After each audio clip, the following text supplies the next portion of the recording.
നമസ്കാരം. മലയാളി വാർത്തയിലേക്ക് സ്വാഗതം. പോറ്റിയെ കേറ്റിയെ സ്വർണം ചെമ്പായി മാറ്റിയ ഈ പാട്ടുണ്ടല്ലോ. പാട്ട് പാടാൻ അറിയാത്തവരും എപ്പോഴും പാടിക്കൊണ്ട് നടക്കുന്നതാണ് ഈ പാട്ട്. ഇപ്പോഴിതാ വീണ്ടും ഈ ഒരു പാട്ടിനെ തെരഞ്ഞെടുപ്പിന് ശേഷവും റിസൾട്ട് വന്നതിന് ശേഷവും വൈറലാക്കിയത് അങ്ങ് ഡൽഹിയിൽ നിന്ന് വിഷ്ണുനാഥ് എം പി പാടിയപ്പോഴാണ്. ഇതിനു മുൻപ് ഇത് ട്രോളന്മാരും അതുപോലെ തന്നെ പ്രധാന മാധ്യമങ്ങളൊന്നും ഏറ്റെടുത്തിരുന്നില്ല. പക്ഷേ സാധാരണക്കാരായ ജനങ്ങൾ ഇത് കേൾക്കുമ്പോഴൊക്കെ തന്നെ അതിനെക്കുറിച്ച് ചർച്ച ചെയ്തിട്ടുണ്ടായിരുന്നു. എന്നാൽ പിന്നീടാണ് വിഷ്ണുനാഥ് എം പി അതുമായി ബന്ധപ്പെട്ട് അദ്ദേഹത്തിന്റെ കഴിവ് വെച്ച് അദ്ദേഹം ആ പാട്ടങ്ങ് പാടിയത്. അദ്ദേഹം പാടിയതോടുകൂടി വീണ്ടും പാൻ ഇന്ത്യ ലെവൽ ഈ ഒരു പാട്ട് ചർച്ചയായി എന്ന് വേണം പറയാൻ. എന്തിനേറെ പറയുന്നു, അയ്യപ്പ ഭക്തർ ഇത് അയ്യപ്പ ഗാനമാണെന്ന് തെറ്റിദ്ധരിച്ച് അവരുടെ പാട്ട് വണ്ടിയിൽ പാട്ടിട്ടുകൊണ്ട് പോകുന്നതും ഒക്കെ നമ്മൾ കേട്ടിരുന്നു. അതൊക്കെ തമാശയായി തന്നെ എടുത്താൽ മതി. കാരണം അയ്യപ്പ ഭക്തന്മാരായ ജനങ്ങൾക്ക് ആ പാട്ട് വലിയ ഇഷ്ടമാണ്. കാരണം അയ്യപ്പനോടുള്ള അല്ലെങ്കിൽ അയ്യപ്പനോട് ഇവർ ചെയ്ത ഈ ഒരു ചെയ്ത്തിന് ഇങ്ങനെയല്ലാതെ പിന്നെ എങ്ങനെയാണ് മറുപടി നൽകുക എന്നാണ് പലരും ചോദിക്കുന്നത്. എന്നാലും കഴിഞ്ഞ ദിവസം തിരുവനന്തപുരത്ത് ഡൽഹിയിൽ നിന്നും മടങ്ങിയെത്തിയ എം പിമാരുടെ ഒരു പ്രതിഷേധം ഉണ്ടായിരുന്നു. അത് മറ്റൊന്നുമല്ല, ഈ സ്വർണ്ണക്കൊള്ളയുമായി ബന്ധപ്പെട്ടുള്ള പ്രതിഷേധമായിരുന്നു. അതിൽ ഷാഫി പറമ്പിൽ എം പിയും അതുപോലെ തന്നെ വിഷ്ണുനാഥ് എം പിയും ഒക്കെ തന്നെ പങ്കെടുത്തിട്ടുണ്ടായിരുന്നു. അപ്പോൾ ഒരു മാധ്യമം മനോരമയാണ് ആ ഒരു ചോദ്യം ചോദിച്ചത്. മനോരമ ആ ചോദ്യവുമായി എത്തുകയാണ്.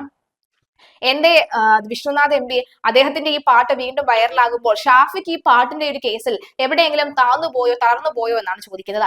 പാട്ട് പാടാൻ അറിയാത്തവർക്കും ഇവിടെ ജീവിക്കണമല്ലോ എന്നാണ് ഷാഫി ഇതിന് നൽകിയ മറുപടി.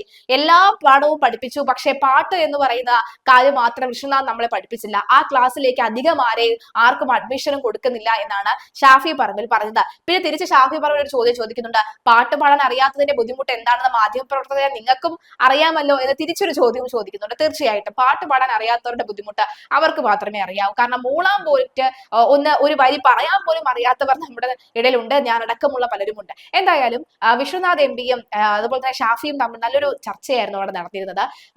ഈ ഒരു ഘട്ടത്തിൽ എന്നിട്ട് ഷാഫി പറഞ്ഞൊരു വളരെ പ്രധാനപ്പെട്ട കാര്യമുണ്ട്.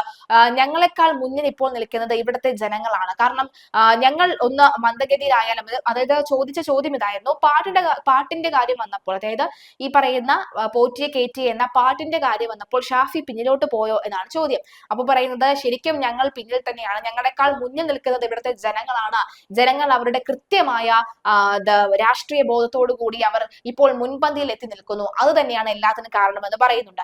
എന്തായാലും ഷാഫി പറമ്പിൽ ഒരു വിഷയവുമായി ബന്ധപ്പെട്ട് പ്രതികരിക്കും അദ്ദേഹം പറയുന്നത്, ഇത് ഇപ്പോൾ ഇതിന്റെ അണിയറ പ്രവർത്തകർക്കെതിരെ കേസുമായി മുന്നോട്ട് പോവുകയാണെങ്കിൽ അത് കൂടുതൽ ശ്രദ്ധ ഈ ഒരു പാട്ടിൽ ഉണ്ടാവുകയുള്ളൂ. മുമ്പ് 10 പേരാണ് അറിഞ്ഞിരുന്നെങ്കിൽ ഇപ്പോൾ അത് 1000 പേർക്ക് അറിയാം എന്നുള്ളതാണ്. അപ്പോൾ അവർ തന്നെ ആ പാട്ടിന് ഒരു റീച്ച് കൊടുക്കുന്ന ഒരു സാഹചര്യമാണ് ഉണ്ടാകുന്നത് എന്നാണ് വ്യക്തമാകുന്നത്. എന്തായാലും ഈ ഒരു ഘട്ടത്തിൽ ഈ ഒരു പാട്ടുമായി ബന്ധപ്പെട്ട വൈറലായിരിക്കുകയാണ് എല്ലാവരും. വിശ്വനാഥ് എം പിയും ഷാഫിയും പറഞ്ഞ വാക്കുകൾ നമുക്കൊന്ന് കേൾക്കാം. ഞങ്ങളെയൊക്കെ ഈ വഴിയെ നടത്തിയ ആളാ. അത് മാത്രം പഠിപ്പിച്ചില്ല. പുള്ളി സ്വകാര്യ സ്വത്തായി കൊണ്ടു നടക്കുക.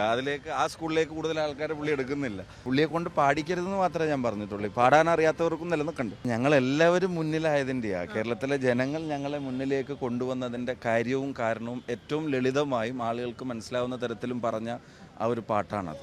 അപ്പോൾ പാട്ട് സത്യത്തിൽ കേരളത്തെ മുന്നിലേക്ക് എത്തിക്കുകയാണ്. ഇവരിൽ നിന്നുള്ള മോചനം കേരളത്തിന് സാധ്യമാക്കുന്ന തരത്തിലാണ് ആ പാട്ട്. പിന്നെ പാടാൻ അറിയാത്തവൻ്റെ ഒരു വിഷമം താങ്കൾക്കും പറഞ്ഞാൽ മനസ്സിലാവുമല്ലോ. അത് ഞങ്ങൾ സത്യം പറഞ്ഞാൽ റിസൾട്ട് വന്നിട്ട് അധികം ആഹ്ലാദ പ്രകടനങ്ങൾക്ക് ഒന്നും നിൽക്കാൻ പോലും പറ്റിയില്ല. കാരണം എൻ്റെ മണ്ഡലത്തിൽ പോലും 4 പഞ്ചായത്ത്, കഴിഞ്ഞ തവണ ഒരു പഞ്ചായത്തേ ഉണ്ടായിരുന്നുള്ളൂ. ഇപ്പോൾ 4 പഞ്ചായത്ത്, ബ്ലോക്ക് പഞ്ചായത്തിൽ 8 തുല്യം, 2 ജില്ലാ പഞ്ചായത്ത് ഡിവിഷനൊക്കെ ജയിച്ചു. അവരുടെ കൂടെ ഒരു ആഹ്ലാദ പ്രകടനം പോലും നടത്താൻ പറ്റിയില്ല. കാരണം പിറ്റേ ദിവസം ഓച്ചോരിയുടെ റാലി രാംലീല മൈതാനത്തായത് കാരണം അന്ന് വൈകുന്നേരം തന്നെ ഇവിടുന്ന് ഡൽഹിയിൽ പോയി, രാത്രിയിൽ അവിടെ ചെന്നു. അപ്പോൾ രാവിലെ പിന്നെ കേരള ഹൗസിലിരിക്കുമ്പോഴാണ് മനോരമയിലെ ഡൽഹിയിലെ റിപ്പോർട്ടർ വന്നിട്ട്, മാധ്യമപ്രവർത്തകർ സുഹൃത്തുക്കളൊക്കെ പുറത്തുണ്ട്, അപ്പോൾ തെരഞ്ഞെടുപ്പ് സംബന്ധിച്ച് ഒരു പ്രതികരണം വേണമെന്ന് പറഞ്ഞു.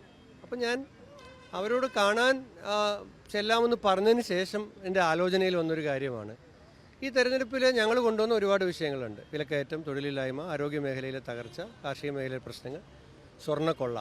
അപ്പോൾ അതിൽ ഈ സ്വർണ്ണക്കൊള്ളയെ വലിയ തോതിൽ ജനങ്ങളിൽ എത്തിച്ചതാണ് ഈ പാട്ട്. ഇത് യഥാർത്ഥത്തിൽ ഞാൻ മാധ്യമങ്ങളുടെ മുമ്പിൽ പറയുന്നതിന് മുമ്പ് സോഷ്യൽ മീഡിയയിലാണ് ഇതുള്ളത്.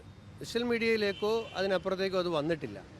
അപ്പോൾ ഞാൻ പറഞ്ഞ കൂട്ടത്തിൽ പറഞ്ഞാണ്, ഗവൺമെൻറ്റിന് കോടിക്കണക്കിന് രൂപയുടെ PR ഏജൻസി അവർ ഉപയോഗിച്ചുള്ള പാട്ട്, വീഡിയോ, ഹ്രസ്വചിത്രങ്ങൾ, റീലുകളുടെ ഒരു പ്രളയം, ഫ്ലഡാണ്, ഡ്രോൺ വിഷ്വൽസ് ഒക്കെ ആയിട്ട്.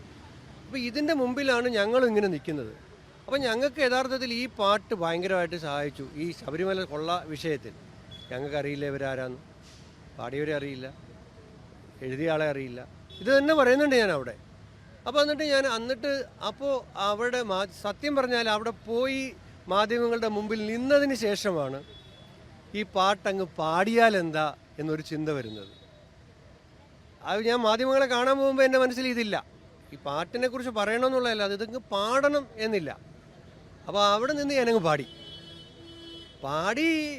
കഴിഞ്ഞ് ഞാനൊരു അരമണിക്കൂർ കഴിഞ്ഞപ്പോഴത്തേക്ക് പല മാധ്യമ സ്നേഹിതന്മാരും സാധനം കയ്യിൽ നിന്ന് പോയി, ഇത് സംഭവം ഭയങ്കരമായിട്ട് മാറി. അതിനുശേഷം മാധ്യമങ്ങൾ തന്നെ ഇതിൻ്റെ അണിയറ പ്രവർത്തകരെ തേടി പോയി അവരെ കണ്ടെത്തി. അപ്പോൾ അതിനകത്തൊരു നിമിത്തമായതിൽ എനിക്ക് സന്തോഷമുണ്ട്.